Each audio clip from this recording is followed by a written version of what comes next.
I had some thoughts of, okay, what is it to be beyond the ordinary in giving feedback? What is it in being beyond the ordinary and being strategic in your thinking? What's beyond the ordinary in resilience? What is that in delegation, communication, or just having agency or leadership courage or managerial courage? What is that beyond? What's beyond the ordinary in mentorship and coaching? Yeah, and I mean those are all great questions, but it could even be in our day to day. I think sometimes we overthink what beyond could be from the ordinary, and it could just be. I was in Minneapolis last week. I was getting off the plane, and as we're deplaning, the captain has landed the Mm, plane. He's done with his role of yeah. getting us safe. And he came to the aisles and started the particular airlines I took, they crisscrossed their seatbelts to get ready for the next flight. And he was helping the flight attendants get the plane ready for the next flight. And in my mind, I thought, servant leader. He did not have to do that. It's not in his role. But as I'm deplaning, I also thought, wait, do I know the definition of servant leader? Is that Hmm. beyond the ordinary? Because I would want him in his role when he's flying the plane, Yeah. but now that he has landed the plane, so it's even in our day to day. So it all like it took me to this rabbit hole of where does servant leader come from? Oh, it comes from 1970. Robert Greenleaf did an essay on does it really work? Is it beyond the ordinary? So I also want to say that as these questions come up, it's in our day to day. But a question for you when you think about servant leadership, and it's been that phrase has been around for a long time. Why is servant leadership beyond the ordinary? Or is it beyond the ordinary? And is it servant leadership or is it just leadership? Is it that's what you're supposed to be doing without that title of servant leader as opposed to just leader? Why does it feel like because a leader is sort of the pyramid is flipped upside down and the leader's at the bottom and all the teams and then the customers are at the base of it, but that should just be leadership, period. So beyond the ordinary is it stripping away that word servant and just saying leadership is and all these things under it at different points in time. Because sometimes you are the servant leader, sometimes you're the highly directive leader, sometimes you're the command and control leader. So is beyond the ordinary sort of a clustering all these leadership, these different thoughts, disruptive leadership, servant leadership, candid feedback, high performing teams, resiliency. Is it just is beyond the ordinary just sort of incorporating all of that and being able to move fluidly through all of those in a matter of moments or days, depending on what your team looks like and how dispersed they are around the world. How do you, what is that beyond the ordinary? Because I was looking at LinkedIn the other day, well, quite a few days in a row, but in thinking about the fact of all these different diagrams that are out there and formulas and a great leader is, and all those things that in some cases, Des, I heard those back in 1990 or 1980, when I was in high school, and people are bringing it back around like it's new. It's kind of like bell bottoms. It's baggy pants now, thanks. Exactly. Same fit, different name. Yeah, yeah. Wow. Why is candor radical as opposed to just radical candor or disruptive leadership? Leaders should be disrupting on a day in, day out basis to make sure that organizations don't get stale or their teams don't get stale. It should just be that's leadership. It's not disruptive. It's disruptive to the norm, I guess, if you or to the it's disruptive to the easy way of getting things done. Yeah, I don't think, when we talk about disruptive leadership or servant leader, I don't think I think it's it's out there. You'll hear Hmm. in podcasts, there are books you can buy on them and essays you can read, but I don't think it's that conventional. I think it is that captain because Hmm. he had four stripes. Why did he stand out? Like he stood out for me because that is not something Not the I norm. normally it's not the norm. It's Yeah. not the norm. And, So the second is part to is that is that his role? if you flip back to your comment about servant leadership, then all those roles are his role that come under his purview. It's just a matter of when does he dance in or dance out based on the need. Maybe the need was in that moment, hey, the flight crew, since you actually are a part of the flight crew, yeah, your role of flying the plane has ended, but now you step into a new space now that we're landed and we're trying to deplane, get them off the plane, but then getting set up for the next group. Your role has shifted as a leader. And it's not that you're being a great servant leader or you're diving in and giving your minions a hand, all the little people on the flight crew. You're just doing your job of getting that plane ready for the next group of customers that are paying you. That's not I don't believe that's in his job description. Yeah. It's probably, if it has that line at the bottom, like all of ours did, Oh, other duties as assigned. what any it could be vacuuming, I don't know, something. So it's kind of like when you think about the movies like or series like The Undercover Boss, and they go in and they discover these things. That I look at that, that's a boss finally doing their job, finally figuring out actually what's going on in their organization. It's not a great aha. It's not that that leader is something special. No, they're inspecting what they expect from their teams and their Yeah, people.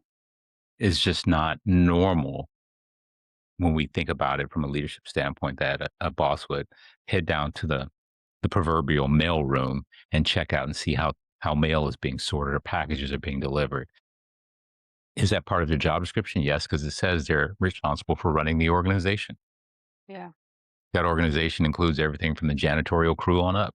So as I kept thinking about beyond the ordinary, it was just wow. How do we just talk about what you and I both feel like should be happening in Right. leadership? A high performing team shouldn't be beyond the ordinary.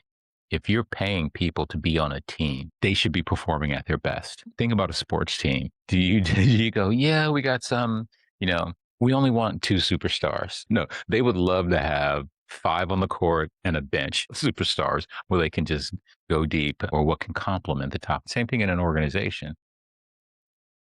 The only time you really have to go outside of your organization is if you just want to really bring in new blood, new Change it up people. to disrupt it a little Exactly. bit. Yeah, yeah, yeah. Exactly. But if you can't promote from within and you got people, but you don't have the talent you need, you're not even running your organization. You're not even doing the ordinary. Yeah. Yeah. I will also say, just in my experience, high performing team doesn't mean they are solid every week.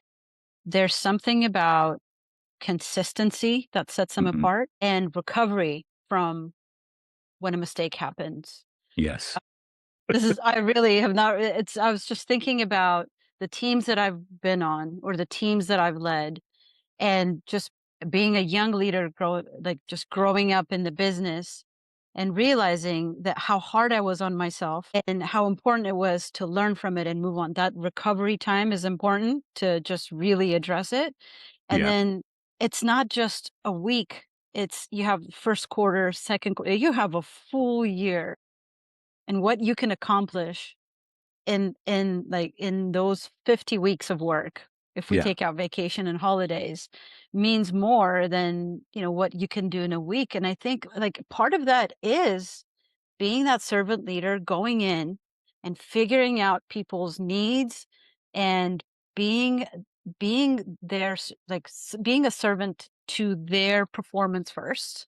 So, in this case, for the next flight to take off beautifully, right? So, but not not every team can perform every week. That's also like something important to point out. Because when you think about a high performing team, you're right. It's not every week, day in, day out, but they perform when it counts. They kick it up day in, day out. They're doing the discipline of running the business, doing what they need to do day in and day out. That's that discipline of learning my skills, tightening my skills up, doing my consistent work. And then when sort of game on, because we're launching a product or launching a new service or brainstorming, and you start thinking at a whole different level. I was listening to someone talk about high performing teams, and individuals. He said the difference between a high performer, and this was in his opinion, the difference between a high performer and an average performer. A high performer will hit a roadblock, figure it out, give themselves credit for figuring out, and move on and take action on it. Where a low performer will hit a roadblock and wallow in that roadblock and not recover from it and feel defeated and not have that resilience.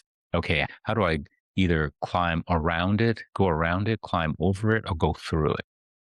And he also said a high performer, if say two people on a team, something happens, the high performer on the team will have, say, 15-minute challenge where it hits them, they may be upset or whatever it is, feeling down, but that 15 minutes they process and they figure out what to do next, or the next step that they could do to get them to the, step one, step two. Whereas that low performer will hit a roadblock and have a bad day as opposed to bad 15 minutes. Yeah. And their day is thrown off and they can't get back on track. So it's not like you're saying the high performer doesn't perform at a high level all the time. They recover a lot faster, Yeah. and they dive back in, and they understand their own agency, and they have the courage to stand up again and the courage to say that didn't work. I know that feels like it's beyond the ordinary, but it should be the ordinary. And on high Yeah. performing teams, it's the ordinary, it's the recovery. If you think about anybody, sports, business, personal life, that we feel like that I know that I look up to and I go, wow, that person operates at a high level. It's not that they're always here. It's that when they drop down, they recover quicker and they own it and move forward, and they don't sort of they don't whine. They don't whine for a long time. They do whine, but not for a long time. Yeah. Right. And yeah, and I would even add agility to that, and just like change, you'll need to have changes in the moment. You will have a team where you have to deliver something, but we're all human. We have personal stuff that could go on, and one of your team members may need to take a step back. And as a leader, to even say, no, I can't, I'm not going to have you lead that project Mhm. right now. Yeah. I need you to take a step back so that you have time. You have a moment for yourself. And this is why you have a team. I think sometimes leaders are shy to do that. It's like, oh, it's her Mhm. project. So we just got to go with this person. But to even call out and say, how do you set up the team for the day, for the week, for the month is also, it's an important role. Yeah. It's interesting when you say that, how you sit with the team for the day, the week, or the month. There was an organization, and I believe they're somewhere in Silicon Valley on the peninsula. And I won't say the name because I'm not going to give them advertising, but they're a marketing organization and an agency where they create things for organizations. And every project that comes in, there's a new lead on that project. There's a new base team on that project, core team, and there's everyone's role changes based on the project. If this comes in and it's, say, a toothpaste ad, and I know Des has a background in working with those organizations and doing ads like that, then even though you were the note taker on the previous project, now you're the lead on this project because that's your area of expertise. And so everyone shifts for those projects. And I thought that's that's a that feels beyond the ordinary, but it should be the ordinary. And I would love for us, as we move through this series of podcasts of Beyond the Ordinary, of how do we look at something and say, oh yeah, candid feedback is beyond the ordinary, but Mm. how do we make it just feedback, and where it's a mixture of, yeah, you're being candid, but you're also being sensitive to the person, the individual that you're with. You're being situational, but it's still, whether it feels candid or it's couched with a level of sensitivity based on what that person's going in, the same information is being delivered to Right. make sure that that person is getting the point that you're trying to get across, also feeling supported at the same time. But it doesn't feel beyond the ordinary. This is what we do. You know, Right. So it's almost like I feel like we're looking at, yeah, what is beyond the ordinary from the leadership exchange, but how do we flip the script on that and make it ordinary? How do we take beyond the ordinary and make it ordinary? We have some work to do, but there are organizations out there. You hear Mhm. stories every day of great leaders that have made it ordinary. There are leaders who have decided to cover medical bills and pass. I don't know how HR like feels about any of that situation, but for them to say no, it's the right thing to do. The right thing to do is for us to spend time and write a performance review. The right thing to do is to trust someone and promote them and support them through this promotion. I don't think it's done everywhere, but you hear some good news and you're right, it shouldn't be beyond. If we're all doing our job right, that's just how it is. I mean, think about the phrase you just used of some great leaders as opposed to leaders. What does that do to and this is a question for you, what does it do to an aspiring leader or a mid level leader that's sort of midway in their career when someone tells them, well, or they read, well, great leaders do this, great leaders do this, great leaders say this, great leaders act like this. And that person, that's not part of their norm. Does it make them feel like, well, I'll never be a great leader if I don't practice radical candor, servant leadership, managerial courage, perform at a high level at all times. So if I don't do all of that all the time that we see in these diagrams of what a great leader looks like, can I ever consider myself a great leader? But what was the question in that is that was so Does, good. That was so well put. does that dissuade someone from ever thinking that they can become a great leader? When all of that is sitting out there of what a great leader should look like, or I mean, I know I try to look at it as, oh, this is aspirational, Hmm? but that's how I think. It's aspirational. But what if I'm that leader that's constantly drowning? What does that do to me? I'm careful with that because I recognize characteristics of a great leader, but who am I to say what a great leader is? My whole thing is I want you to read all the books and read all what is considered in our, what good leadership is versus leadership that hasn't worked because you can learn from both. So I am very careful to say, oh, if you do this, you make a great leader. I say, I think the foundation is like reading and Yeah. knowledge and learning and connecting. I think that's why I had a hard time answering that question first because I'm very careful to say, well, this is what you need to do to be a great Yeah. leader. I'm also hopeful. I'm also hopeful that we don't have to pick and choose what great leadership looks like. I feel like we can learn from everyone. I don't know. I don't know if that answers your question, but I'm very careful not to put that pressure on someone to say, well, if you don't do these things, you're not going to be a great leader. I can only start you off on these are the books I've read, but I want you to go to read other books and come teach me as well. Mm. Come show me what's different because there is generational difference, there's cultural difference, experience differences that I mean if I'm not learning from the other person, I would worry as a leader as well. So who am I to say like I can tell you about books that have inspired me, but who am I to say what books to read for great leadership? So would you say, based on what, let me back up. Based on what you just said, what popped in my brain was a great leader is a learning leader. It is. So you can be a great leader in the beginning stages of managing and supervising people if you're in that process of learning and knowing that there's always something new to learn. And a great leader isn't someone who's up on a pedestal going, I know it all. I sometimes think that that leader is about to make a stumble. The minute you profess that you know it all, the universe is going to test you on that. Mhm, mhm. And so, I wrote that down as you were talking because that learning just popped in my head as you were talking about it. I thought, so a great leader is actually a learning leader, Very a leader curious who, leaders. yeah, don't have all the answers and not of this is what I wish the team could be. this is where I want the team to go. And this is where I want it. And this is how I can be a part of it.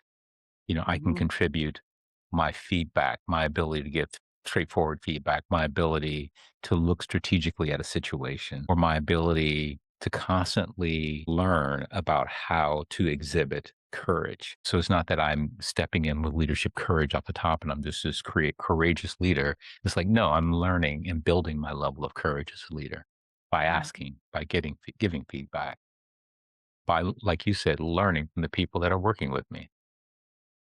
Yeah. So is that beyond the ordinary? I think it is. There aren't, I can even go back to my first year of college. This is where I learned this from.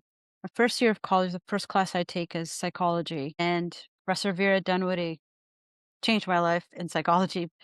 But I remember the first thing she said, "I'm Professor Vera Dunwoody. I may have this title, but we're all students and we're all teachers in this class. I may have read a couple of more books than you on psychology. So Mhm. I'll be teaching you psychology, but I want to hear about life from you." And I don't think Y professors, workplace leaders, I wonder what that environment would be if leaders got up and that's how they introduced the first day of work. That is a shift in students being very interactive, students talking about their experiences and just this making it a very open space to make mistakes and learning and growing versus I am the professor and I'm about to teach you a few things and I need you to just take notes. If I was a student in that situation and I heard a professor say that, they would validate, "Oh, yeah, this is why that's validation of why I'm taking this class. Yes, I wanna learn." But then it actually adds a level of buy-in for me of, now I have to think about what I'm gonna teach the professor. Mhm. And what's my level of expertise? What I consider my level of expertise if or my level of knowledge, not expertise. So now I'm fully engaged or more engaged than I was when I first signed up for the class. I might have heard that the professor's a good professor, you're going to learn, but didn't know until I sat there and heard the professor say, and I'm looking forward to learning from you. Right. That's Right. huge. Yeah. It's huge. And the humility, and as I got to know the professor, I became her TA to find out that she got her bachelor's at 18. She had her master's at 21, 22, Mhm, and she was a full-time professor at that age, at 23, mhm. 24.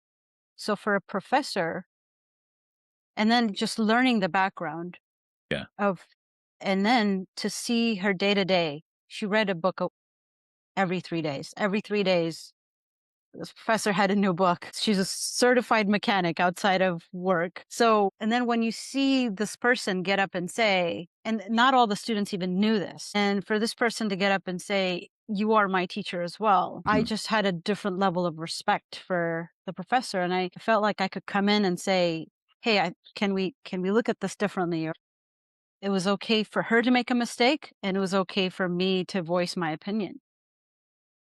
I never thought of that in a leadership context, but, working with you and seeing other managers, it is something that I've taken with me because it just that small shift just creates a new experience and a new environment for people to Yeah. grow. So when you think about that, what that professor did for you wasn't beyond the ordinary for that person, because Mm-mm. that sounds like that was their mode of operation, but it was beyond the ordinary for everyone receiving that in that moment.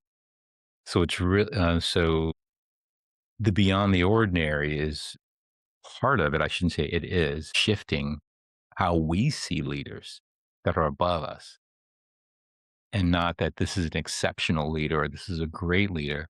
This is a person who's a leader. And they're doing what leaders are supposed to do. And because I think sometimes when we start to label, this is an exceptional leader, this is a great leader, this is a leader that's different from everyone else, then we almost set that person up to fail because we're saying that, anything they do be less than that sort of takes them down a notch in our eyes. Wow. The way they just gave that feedback wasn't too great. So are they still a great leader? They just made a Even, big mistake on yeah, that project. even though their resilience and their agency and their high performance and their strategy is all on point, but that one piece of feedback took them down a notch. So it's almost like we just have to look at it as, are they leading and doing what leaders do, which is, as you stated earlier, learn, and they're learning from everything or everyone around them and things around them? Or are they showing these sort of these one-offs of exceptional skills in certain areas, but Mhm. that skill in that one area doesn't sort of make them superior in others? It's just like a great runner. It's not necessarily gonna be because they're a great runner, they have great technique. If they put on a pair of ice skates, is that gonna translate? Yeah. I Here's a question for you. You're a coach. You coached executive all the way to young leaders coming up, right? So, are you taking them beyond, moving it a step further and just shifting their thoughts and their skills? Or are you taking away the beyond for them? Isn't coaching taking them beyond what they can accomplish and what they can do consistently? Or is coaching really like, let's take out, like, let's erase the beyond in your day to day? Wow, it's interesting as you say that because it's both, and it's both, and it sounds weird that it's both because in coaching, you're taking them beyond because you're stripping away the thought of, I have to do certain things at such a high level in order for me to go from director to senior director or to vice president. So you're really stripping that away and letting them know that no, it's just a high level of consistency and learning, that has to happen on a day in, day out basis. It's stripping away that thought of, I'm going to get this new set of skills that are going to guide me for the rest of my leadership career, as opposed to the skill that I'm going to gain in this coaching session is a skill of learning and being Mm. open and being okay when basically literally I fall on my ass, and I can have some resilience and get back up and try and give it another try. And that second or third try still might not be where I want it to be, but it's a little bit better than the last one. It's one of the things. Debbie and I were having a conversation last night, and we were talking about leadership and coaching in particular. And she said, "So what is it sometimes that when a person is stepping into their own?" I said, "It's usually that moment when that client guard drops, everything just comes, just falls away to the side. And it's in some cases, it's a tearful conversation where they're Mm. stripped down to the bare bone because they come to the realization that it's a lot of work. It's continuous work. You're never going to be Consistent. there, Yeah. kind of like the mountain climber. Yes, they hit the peak on one mountain, but they think, ooh, so what's the next one? Mm. What's the next one? Even if the next mountain isn't higher, but it's a more challenging climb up, and that's the next challenge for them. As a coach, you're giving people permission to strip away the facade of, I just do everything great and I have to be great at everything, to, I have to recognize the areas that I need to improve and continuously develop, not only for myself, but for my team and my people and my organizations. I could see it in their face a lot of times on the call, this daunting look in their face. You see it and like that, crap. I'm never going to learn everything. I'm never going to know everything about leadership. It is a lifelong journey. And in some cases, it becomes so overwhelming that, the emotions take over. But in my mind as a coach, as I'm watching it and allowing them to sort of sink into that, I think we're there.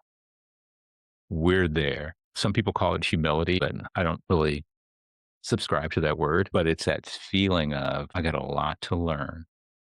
And at the same time, still, I have a lot to deliver. And you recognize not only is this coach going to help me, but my mentors have to be there. My team has to be there. My boss has to be a part of it. My cross functional my peers have to be a part of it. My Yeah. family has to, yeah. Yeah. Yeah. None of this can happen as a solo act. And I think that's beyond the ordinary, because the ordinary is to think that you get it all and you can just do it. Beyond the ordinary is, I have a lot to learn. And how do I learn and take in more and still do what I need to do at the same time? Do you think, what, we're just circling back to being a servant leader. I think the norm is people see that in the political arena. You're serving people, you're serving government. But is it ordinary for you, at least from your experience, have you seen servant leadership be ordinary out there, or it's not the norm? Well, like, what are your thoughts or your experiences as far as servant leadership goes? I think it's the norm when it's not called servant leadership, because I don't think a lot of people call it servant leadership. I'm here for my people. I'm here for the customer. I'm here for the organization. They have all these different names for it. Um, and that word servant sort of kind of sometimes hits people wrong, depending on your upbringing and your background and where you're from and all that stuff. But it's that leader who's there to address and take care of the business at hand, whether it be people, services, or products. And I think there's more servant leaders out there than we think. They're just not titled that. It's that person that's I got a text last night from somebody that I worked with, one last night and one this morning, two different people. One last night, it said, I want to say thank you. Actually, I'm going to pull this text up right now so I don't misquote that person. Where is it? It said, "Hey, Leland, I hope you and the family are doing wonderfully well. I started a new job recently and was just thinking about how much I appreciate your mentorship and just wanted to say thank you for giving me the opportunity, the training, and the confidence in operating in the business world. Thank you. You're the best mentor I ever had." That person, I never looked at it as I was mentoring that person. That person was doing a role for me. Even though you're kind of mentoring people that are younger than you and haven't been in the business world as much as you have, or as long as you have, and experienced the things, but you're always acting as a servant leader, whether you know it or not. You're serving a purpose for someone or something. In this case, this person is saying, "Hey, the purpose you served was the training, the confidence, and operating in the business world. You served a purpose for that individual. But in my mind, that individual was taking care of a job that I needed to get done." The one that came this morning was, "Hey, good morning, Leland. I wanted to take a minute to reach out to you and I was promoted to customer today after 22 years and 10 months." And that's an old word of, I've left the company and I'm on my way to do something different. We had that thing going, you're going to be a better customer, Right. but this person I hadn't talked to, God, I don't even know when the last time I talked to him, probably about 5 or 6 years ago at the earliest. And that's being generous. They're letting me know that I was their servant leader. I did something for them. I served a Mhm. purpose as their leader. And in my mind, we were doing a job together. So that's why I think we're all servant leaders to a certain degree. We just don't call it that. And we don't know it until somebody tells you. Right. You could always feel like, oh, yeah, I'm a servant leader. I do everything. But if nobody feels like you're doing everything for them, then you're not really a servant leader. You're serving yourself. You're a self serving leader, but you're not a servant. So, but here's what I and maybe you can help me understand the difference. One thing you said was, a servant leader looks at the business, the people, and that those priorities could change. And I, and my thought was, okay, so is a great leader, a good leader, someone who's looking at all the aspects of the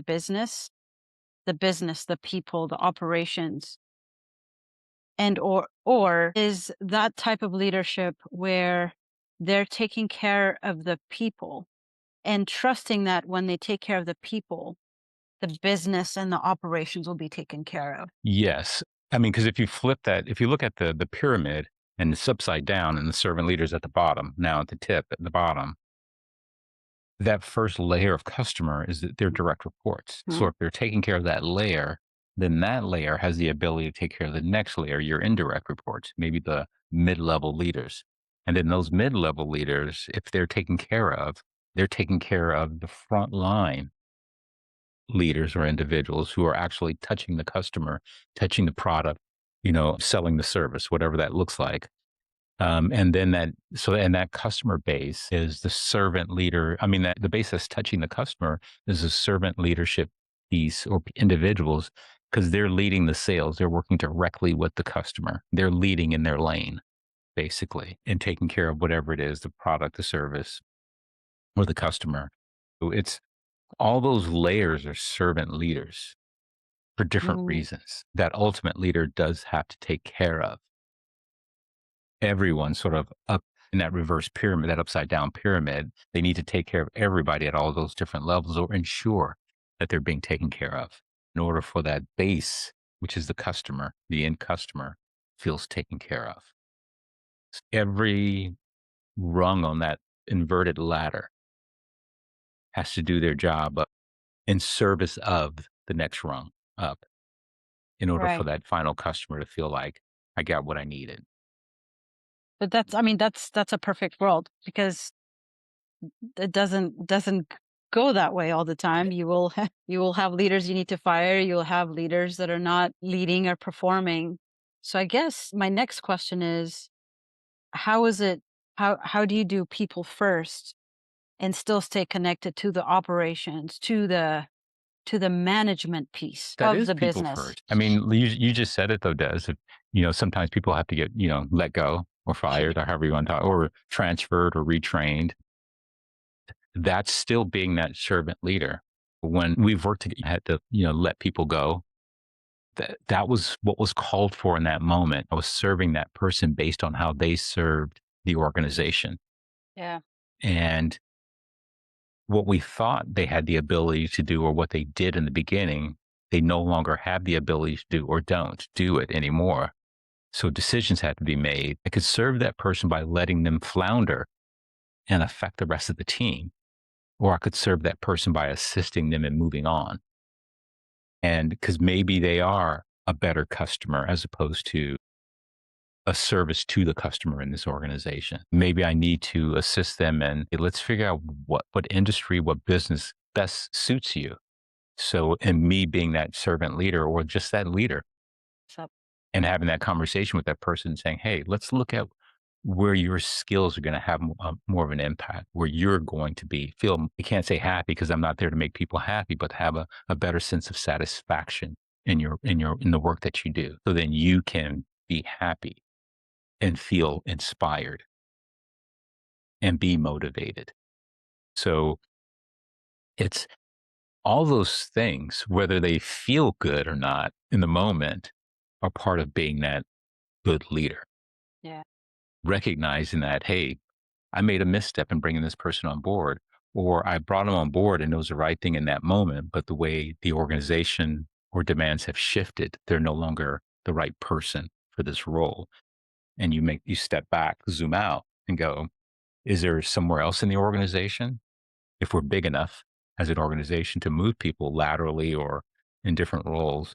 But if it's a small mom and pop, sometimes the best thing is you're going to be a great customer. And it's not easy. It's tough because, lives are at stake, livelihoods are at stake.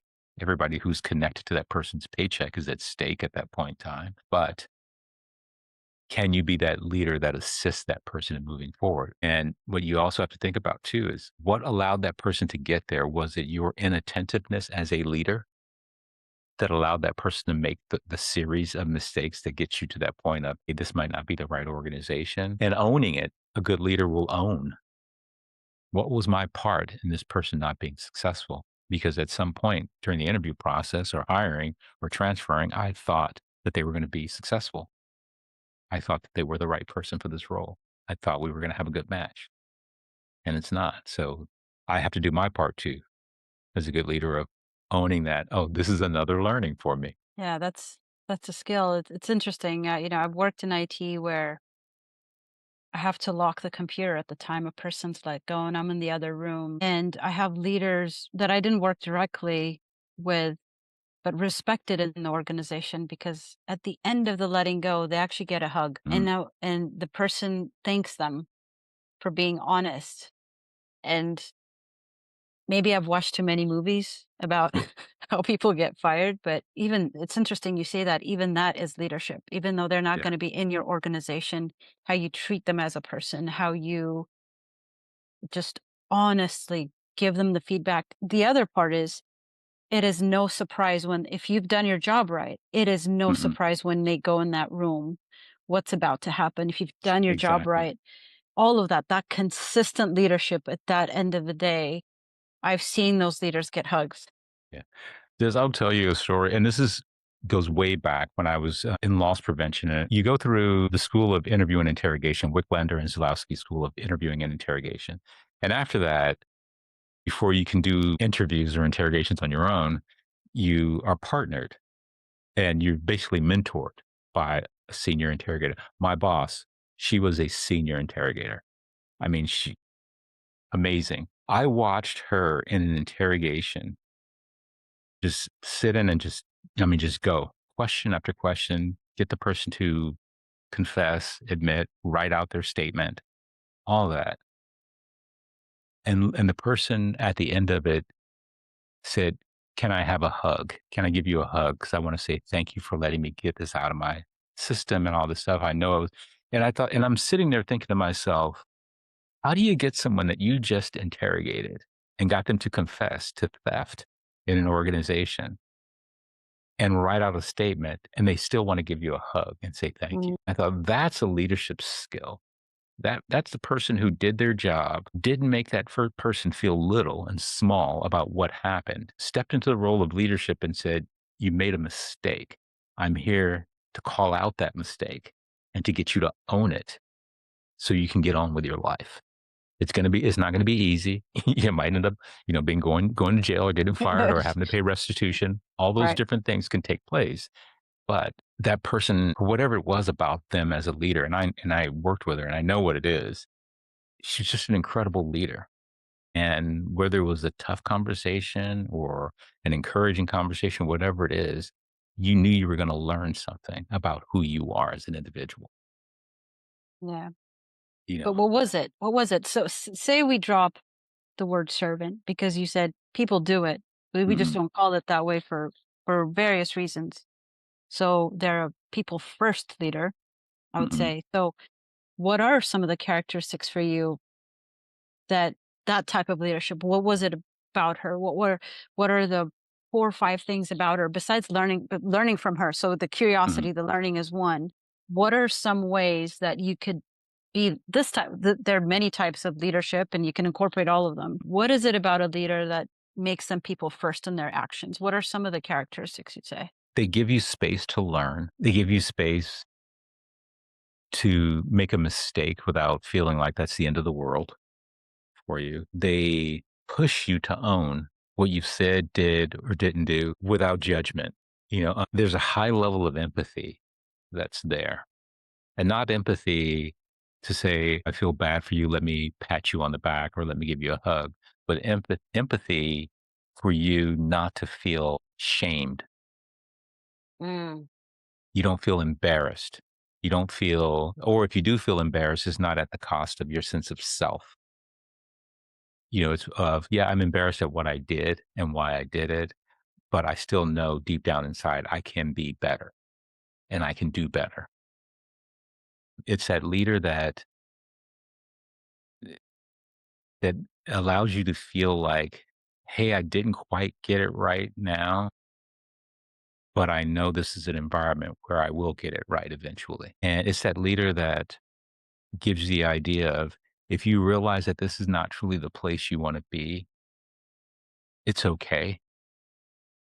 You're not disappointing me. The only way you would disappoint me is if you stayed longer than you should, past where you feel like you need to be. It's that leader that says, we're going to swim together, we're going to soar together, and we're going to recover together. It's interesting, Des, you asked that because it's so many different things, but I think it boils down to that leader who consistently displays high level of authenticity. And not that everything is good and they do everything perfectly, but it's, when you talk to that person, when you get feedback from that person, when you're walking the path with that individual, they're 100% there and they're invested in whatever's going on. When you do well, when you make a mistake, when you have a slip, they're going to tell you. They're gonna either assist you on the path of learning. They might not tell you what to do. They're gonna point out, "Hey, this is not what we were expecting," but they're gonna bring you into the process of how to get it done differently or how to do it differently, how to show up differently. And they're going to be your biggest fan and your toughest critic. It's just like that high school teacher that we always think about. It was never the high school teacher that allowed us to cut class and get away with it and skate by with a low level C. It was that teacher that at that point in time in high school, you wanted to go slit their tires because You're making me do what? yeah, they're tough What? on you, and they called the parents, and they had a parent teacher conference, and but then as you're thinking about when you accept your diploma and graduating from college or grad school or that PhD, and people go, "What was your biggest inspiration?" The first thing pops out of your mind, out of your mouth is not besides your, parent or guardian that raised you and got you there, but that teacher or that coach that was tough on you, that wouldn't let you sort of wallow in your stuff. They're like, "Okay, get back up." They taught you that level of resilience. Those are those leaders that the tough leaders that are tough in a developmental way, not tough in a put me down way. Yeah.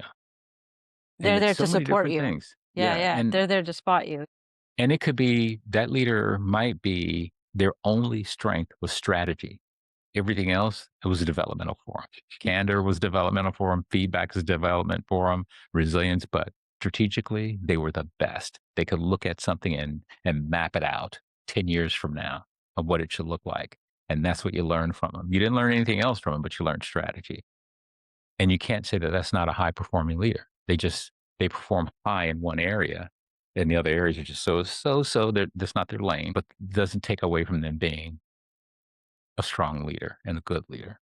But they're beyond the ordinary when you think about strategy from what you normally know. So, is it skills you can work on to get there, or is it values? The values have to be there. We give adjectives to it, being empathetic and all those things, being a people person, communicative, but the skills we constantly develop and work on because they change.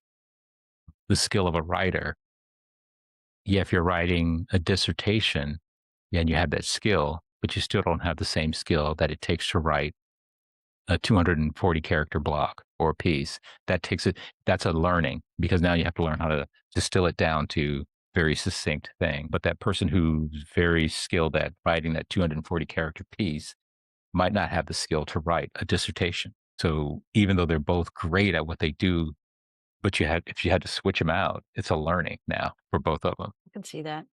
Yeah. So I think it's I'm latching on to that thought you put in my head earlier. It's that leader is a learning leader. Leader. Yeah, that's that servant leader, that high performing leader, that resilient leader, that that leader that gives radical candor. They're learning leaders. They constantly learn, just like the people that work with them. Yeah. So Yeah. when we think about going beyond the ordinary, it's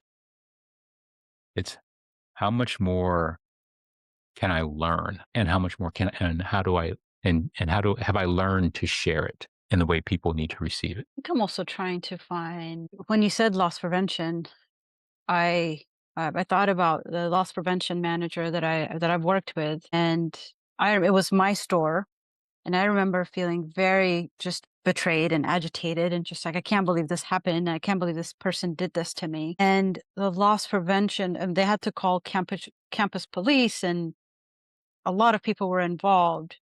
And the campus police said we would have to cuff them to get them out of the campus. And her first question was, "How far is your car?" Because we're not gonna walk them through the quad. And they said, "Well, it's" then they named where it was, and she said, "I'm gonna put a jacket over their cuffs. And I need you to take a step back because this person is a dad. He's somebody's dad. He's somebody's brother. You can't teach that." Challenge for you, because seen those situations where you have to make that decision of do you let them sort of cover up what was done and sort of walk out and maintain a sense of self, or is it more beneficial for that person to see what that looks like and what that feels like in order not for them to do it again? Okay, my first thought, at first, before that happened, again, this is my first loss prevention, and I was just so upset and just like, I didn't even care. But the way she said, "How far is the quad?" And I was, when and the whole that after that whole conversation in that split second, my thing was their guilt and shame happened in the office when the statement was taken down. Like, who am I? Who are we to put them out there? Like, what are they going to learn from that? They're not going to learn. They're just going to feel more shame and guilt. Who am I to do that?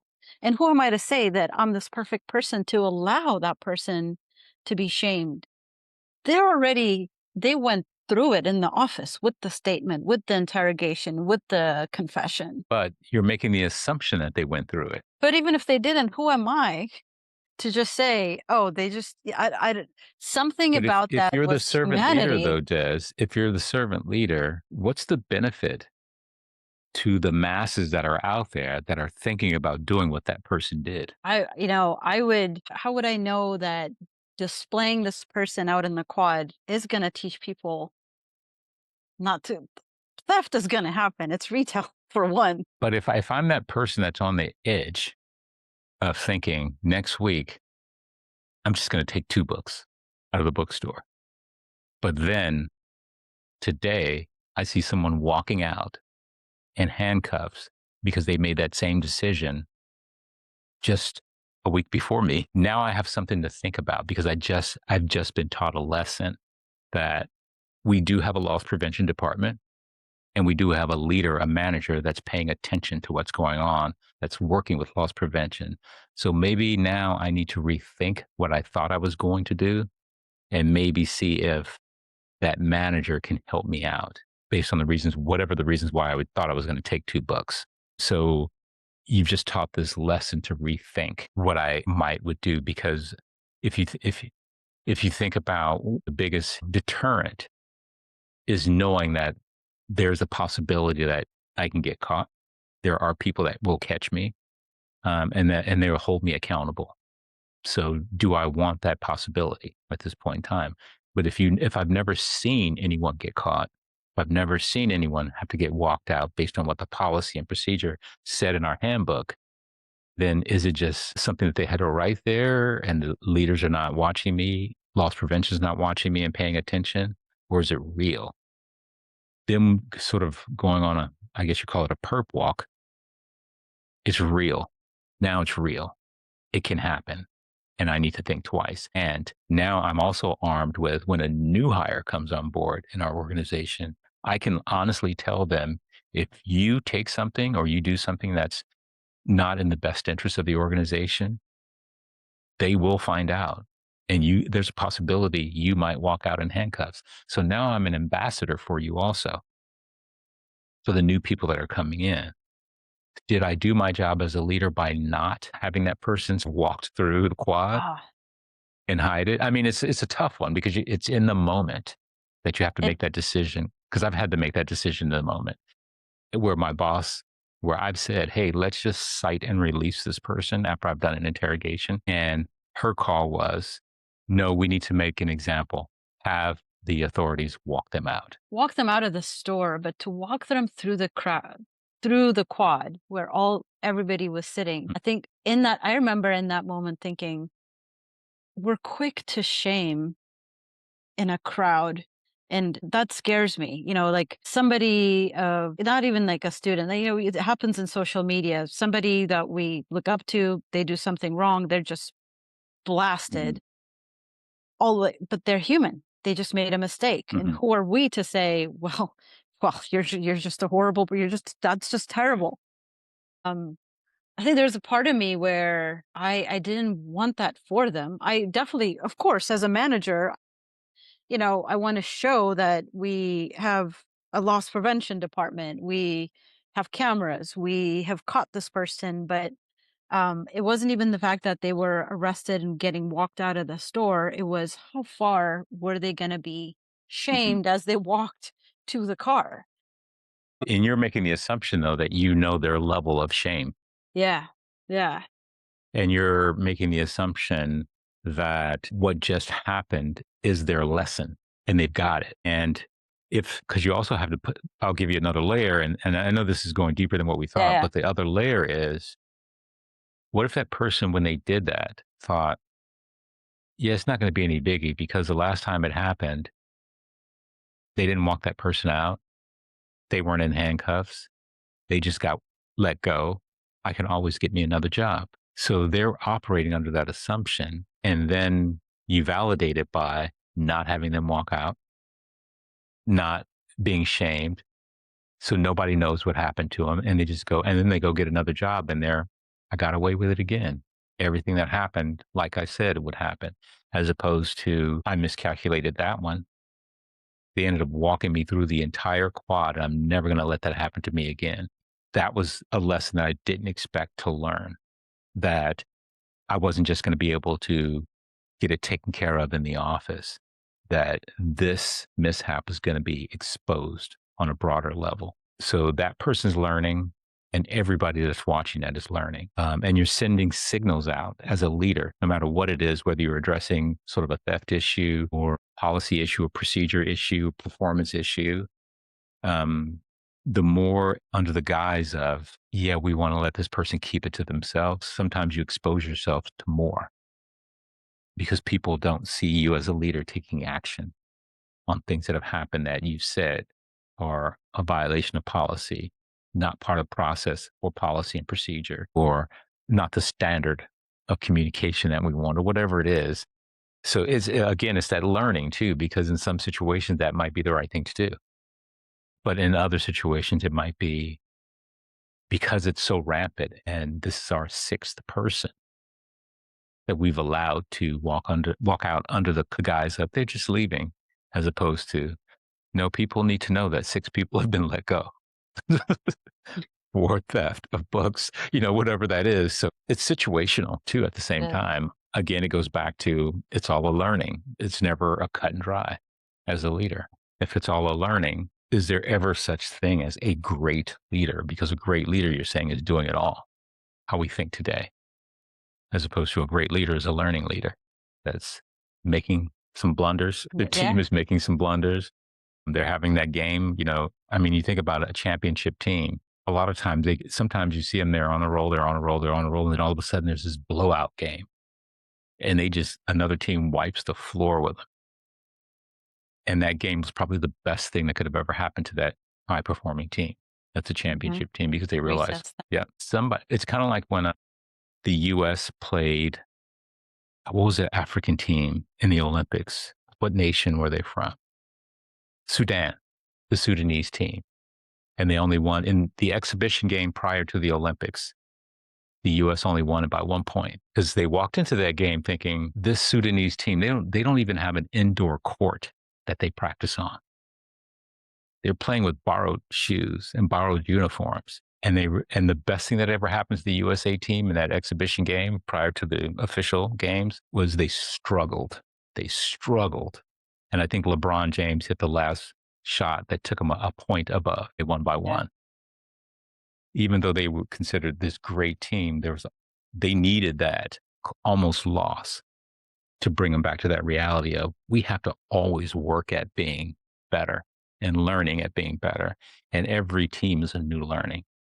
We can't just go in and because we're the dream team in the US, we're going to wipe the floor. Yeah. Curry wasn't gonna have it. Yeah. Yeah. Oh yeah. And he just showed out, huh? That last game. Just a little bit. Just a little bit. Showed up and showed out. But, and that's what leaders have Yeah. to do, show up.